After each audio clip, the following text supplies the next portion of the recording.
السلام علیکم دوستو، آج کی کہانی کا نام ہے عظیم ماں۔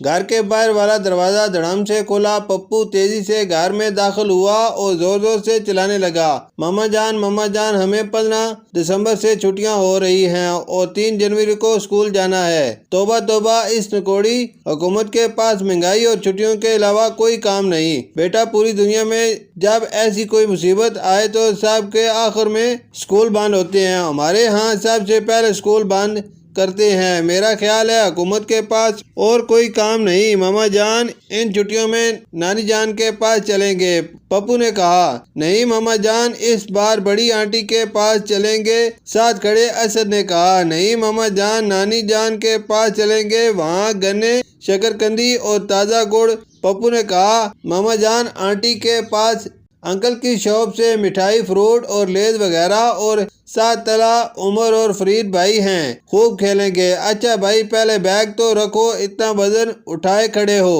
آپ کو احساس نہیں ہو رہا؟ رات کو جب آپ کے پاپا آئیں گے تب فیصلہ کریں گے، ان کی ماما نے کہا۔ ماما جان، آپ کی سفارش بہت اہم ہے، پلیز نانی جان کے پاس نہیں، آنٹی کے پاس۔ شام کو ان کے پاپا آئے، دونوں نے بھاگ کر استقبال کیا اور کہا، پاپا جان آپ کا انتظار ہو رہا تھا، آج سے چھٹیاں ہو گئی ہیں، اس بار نانی جان کے پاس، پاپا جان بڑی آنٹی کے پاس۔ آؤ بھائی، اپنی ماما سے معاملہ کر لو، میرے پاس چھٹیاں نہیں ہیں، مجھے چھٹی نہیں ملے گی۔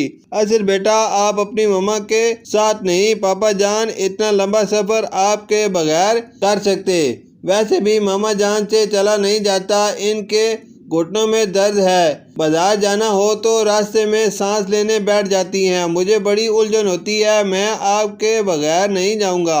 اسد نے کہا، بھائی مجبوری ہے ورنہ آپ کے ساتھ جاتا۔ بھائی، آپ کی والدہ بیماری کی وجہ سے فربا ہو گئی ہیں، ماں تو ماں ہوتی ہیں، آپ سامان اٹھا لینا۔ پاپا جان، آپ کی بات تو ٹھیک ہے، مگر مجھے ان کے ساتھ شرم محسوس ہوتی ہے، مجھے جگہ جگہ روک کر ان کا انتظار کرنا پڑتا ہے، کئی واقف کار اور کلاس فیلو دیکھتے ہیں، میرا مذاق بناتے ہیں۔ بھائی، اس میں مذاق اڑانے والی کون سی بات ہے؟ یہ تو نظام قدرت ہے، اس میں آپ کی ماما کا کیا قصور؟ پھر بھی پاپا جان، میں آپ کے بغیر نہیں جاؤں گا۔